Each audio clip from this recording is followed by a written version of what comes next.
Dear listeners, today which topic has given to me, that is character of teacher in the building of our society.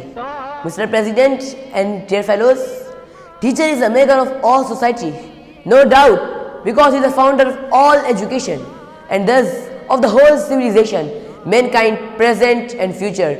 No nation reconstruction is possible without active cooperation of teachers. Dear audience, a good society is built by its students and students are molded by their teachers. So that means all society are dependent by the teachers. Dear listeners, students are deeply affected by the teachers' love and affection, and teachers become a model for their students.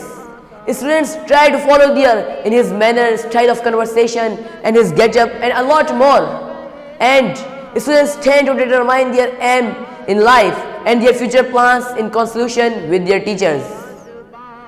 So dear listeners, because of shortage of time, I want to close my topic with some lines.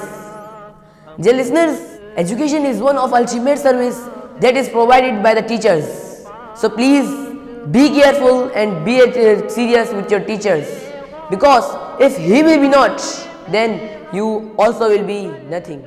Thanks for listening.